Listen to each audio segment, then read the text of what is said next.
Hello guys! Ayan, today is irerepat ko ang aking Haworthia limifolia or Haworthia twirl. Then, ayan, ito is propagation ko lang. Isa lang siya, itinuso ko lang dito hanggang sa dumami na siya. Tingnan nyo naman yung pots na ginamit ko sa kanya.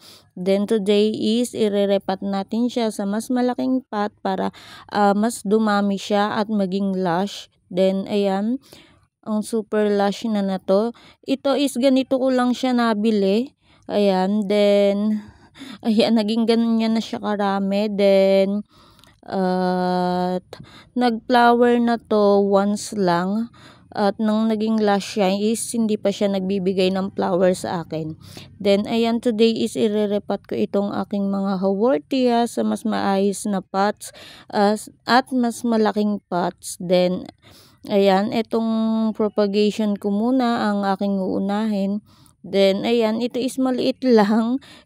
Tinuso ko lang dyan. Then, ayan, naging ganyan na siya. At dito ko siya rerepat sa pots na to. Ito yung tinaniman ko ng Mendoza, pero yung iba kasi is nalusaw din. Yung ibang nakatanim dito is isinama ko na siya sa aking ibang propagation para magamit ko na din itong pots. Then, ayan, bawasan lang natin yung pots, yung soil. Then, ayan, ito is, tingnan nyo, napaka-lush niya. At, ayan, tingnan nyo naman yung kanyang soil. 'Di ba? Ang lalim na pala. At ayan, ano lang siya, parang putik yung yung soil na ginamit ko dito. At ayan, ala na siyang ganong soil kasi nasa rain or shine siya. Hinahayaan ko lang siya doon. Buti nga hindi ito nalulusaw. Then ayan, ang ganda niya. Then tingnan nyo yung roots. At ayan ang itsura niya. Then, ayan, linisin lang natin siya at alisin yung mga dry leaves bago natin iripat sa bagong pots niya para maging mas marami at maging mas lush siya. Then, ayan, ang lalim pala. Akala ko isasama yung soil niya kaya binawasan ko yung soil dito sa pots na to. Then, ang ginamit ko dito is loam soil. Ayan, loam soil itong nakalagay dito kasi dito ko tinanim ang aking Mendoza. Pero today, ayan, ibalik natin yung soil kasi ipapatong na lang natin itong aking Haworthia. Then, ayan, sobrang bait sa akin ng Haworthia na to. Nasa rain or shine lang siya, hinahayaan ko. Pero, ayan, okay siya at hindi siya nalulusaw. Then, ayan, ganyan lang. Ipatong lang natin ganyan. At, ayan, ilubog lang natin yung kanyang mga roots para kumapit siya sa soil. At ayan, itong Haworthia is minsan siya, brown lang siya. Nag-brown ito nung summer. Ayan, kulay brown lang siya. Wala talaga siyang green na ganyan. Siguro is dormant season niya. Then, ayan, nung nag-uulan, ayan, naging ganyan na siya at naging green siya. Dati talaga is brown lang siya. Hinayaan ko lang siya pero ayan, gumanda na ulit siya. Siguro nga is dormant season nila noon. Then ayan, 'di ba? Ang lush niya. Ito is propagation lang na itinuso ko at hinayaan ko lang pero ngayon ayan na siya. At ang laki-laki na niya.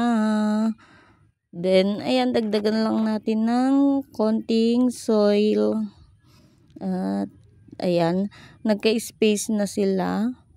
Kasi dun sa isang pots na yun, tinusok ko lang dun at naging ganyan na siya kalash. Sana is dito is maging mas marami pa siya. Then, ayan ang ating unang nairipat. Then, ayan, tingnan nyo naman yung soil nating ginamit sa kanya. Basa pa. Kasi nasa rain or shine area nga lang siya. Then, ito is yung isa pang nasa malaking pots. Ayan, ang clump niya na. Then, ayan, iriripat ko din siya sa mas maayos na pots. At ang dami niya na, grabe. Ayan, isang kumpul siya. At tingnan nyo naman din yung soil na ginamit ko sa kanya. ito is nauulan na, naaarawan, ayan, hinahayaan ko lang din siya. At ayan, naging ganyan na siya. Then, ayan, tingnan nyo yung roots. Okay naman siya. At ayan. Then, iriripat ko siya sa mas malaking pots ng ganito. Ayan, hindi ko nahihiwalayin ito kasi ang ganda-ganda niyang tingnan pag clump siyang ganito. Tingnan nyo naman yung pots, sira na. Kasi nga, nasa rain or shine, syempre magiging ganyan yung pots niya, maulan, maaraw. Then, dito tumaob yung iba kong gymnos. Ayan, kasama siya doon. Then, ayan, itong soil kong ginamit is old soil ko din. Then, ayan, meron konting pumice stone. At, ayan, dito natin siya pot. Ayan, saktong-sakto siya dito. Ang gandang tingnan pag clump. Then, ayan, from propagation, naging ganito na siya. At, hindi naman siya sa akin maselan, pero yung iba is nalulusaw daw yung ganito. At, ayan, ako isinayaan ko lang naman siya. Then, ayan, naging ganyan na siya. Sana is mas gumanda siya.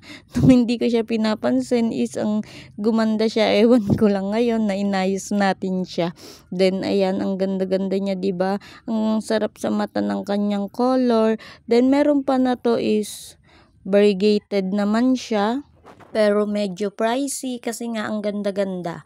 Ayun is gandang-ganda din ako doon kaso nga hindi natin kaya yung price niya.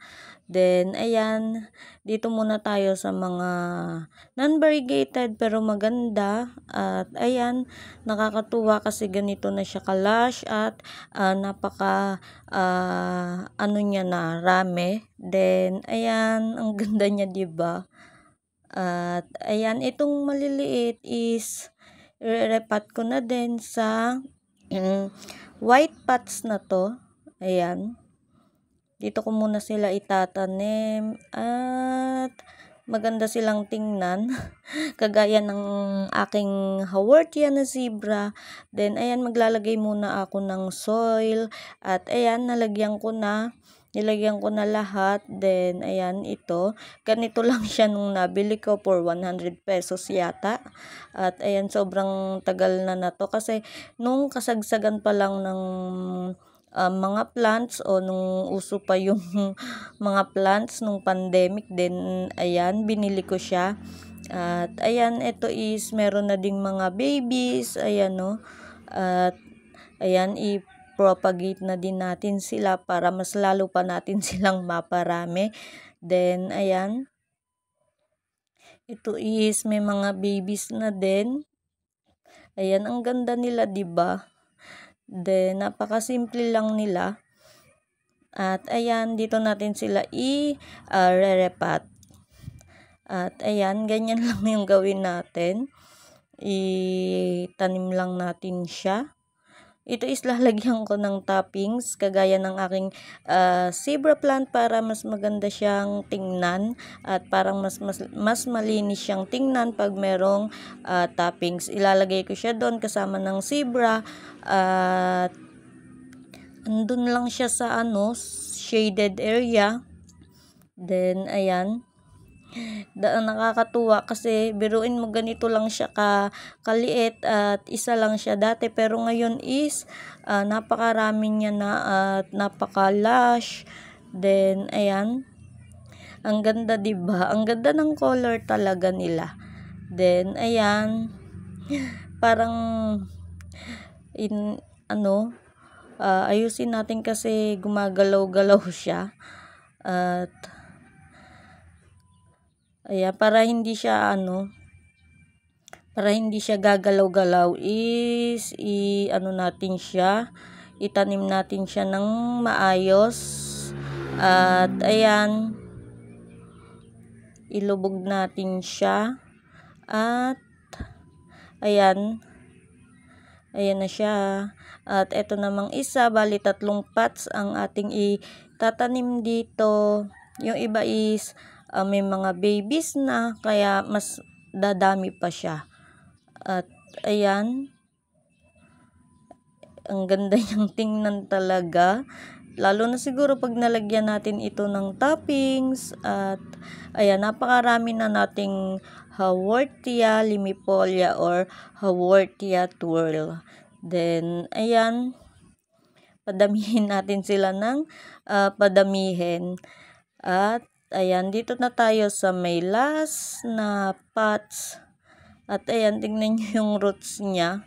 Iputulin lang natin yung iba kasi mahirap itanim. At ayan, bawasan lang natin ng soil para maitanim natin siya ng maayos. At ayan, ganyan lang. Tingnan nyo, may mga babies na siya dyan. Pag dormant season talaga is ano lang siya, color brown. As in, brown na brown talaga siya. Wala kang makikitang green. Kaya nga akala ko dati is mamamaalam siya. Hinayaan ko lang. Tapos naging ganito na siya nung patapos na yung summer at nag-uulan na. Then, ayan, ang ganda-ganda nila. At ayan, dagdagan lang natin ng soil at siksikin natin.